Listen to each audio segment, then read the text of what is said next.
تعال خبيه بقلبي وغمض عيوني ومعي خلي ما بتخيل حياتي وانت مش فيها.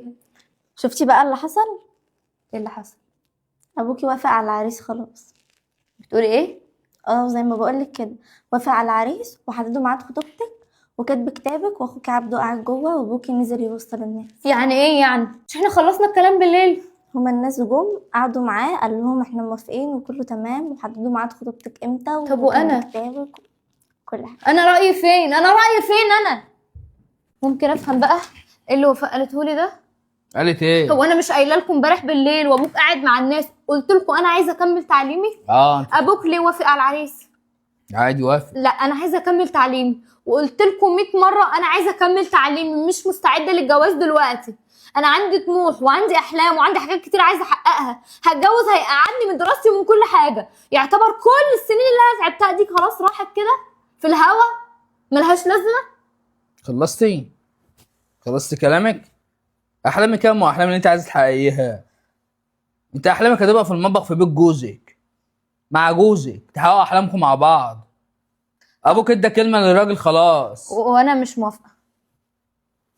وافقتي ما وافقتيش الخطوبه هتتم وكاتب الكتاب هيبقى كمان شهر. يعني ايه يعني؟ اتفقت على كل حاجه وخلاص؟ وانا ماليش راي، انا اللي هعيش معاه. من امتى والبنت ليها راي؟ احمدي ربنا ان ابوكي سابك تخشي الكليه، وانا اصلا ما كنت معترض على الكليه اللي انت فيها دي. ما تيجي تاخديني جوزنا الى احسن بدل البصه اللي انت بصها لي دي. هو في ايه؟ محدش فيكم عايز يفهمني ليه؟ محدش بيحاول ان يديني فرصه اتكلم حتى ليه او اقول رايي؟ ما هو البنت طول عمرها ملهاش راي. يعني ايه مفيش الكلام ده؟ مفيش الكلام ده؟ ده في قانون مين ولا في شرع مين؟ لا دي العادات والتقاليد بتاعتنا دي. والله بتاع البيت بس، او بتاعك انت وبابا صح؟ لا بتاعت البلد. والدين قال لك ان البنت تتجوز غصب عنها بدون موافقتها.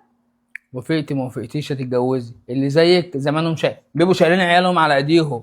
عندك 22 ولا 23 سنه اهو، اللي في سنك معاه 3 4 عيال ما شاء الله. لا انا محتاجه اتكلم مع حد ثاني غيركم، محتاجه اتكلم مع حد من عماتك، او محتاجه اتكلم مع عمك يتكلموا معاك ومع ابوك.